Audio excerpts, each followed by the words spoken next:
স্বাধীনতার পর মাত্র ৭৮৬ কোটি টাকার বাজেট দিয়ে যাত্রা শুরু হয়েছিল বাংলাদেশের। সেই পথ চলার ৫৪ বছর পর দেশের অর্থনীতি দাঁড়িয়েছে এক নতুন উচ্চতায়। আজ জাতীয় সংসদে উপস্থাপিত হতে যাচ্ছে বাংলাদেশের ৫৫তম জাতীয় বাজেট, যার সম্ভাব্য আকার ৯,৩৮,০০০ কোটি টাকা। দেশের ইতিহাসে সবচেয়ে বড় বাজেট এটি।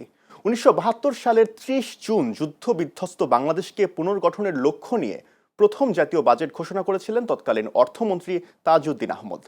স্বাধীনতার পর সেই ছোট অর্থনৈতিক কাঠামো থেকে ধাপে ধাপে বিস্তৃত হয়েছে দেশের বাজেটের পরিধি। উন্নয়ন, অবকাঠামো, শিল্পায়ন, সামাজিক নিরাপত্তা ও মানব সম্পদ উন্নয়নের নানা অধ্যায় পেরিয়ে আজ বাংলাদেশের বাজেট পৌঁছেছে লাখ কোটি টাকার ঘরে। স্বাধীনতার পর বিভিন্ন সরকারের অধীনে মোট ১৪ জন অর্থমন্ত্রী, অর্থ উপদেষ্টা ও দায়িত্বপ্রাপ্ত ব্যক্তি জাতীয় বাজেট উপস্থাপন করেছেন। এর মধ্যে প্রয়াত এম সাইফুর রহমান ও আবুল মাল আব্দুল মুহিত সর্বোচ্চ ১২টি করে বাজেট উপস্থাপনের রেকর্ড করেছেন।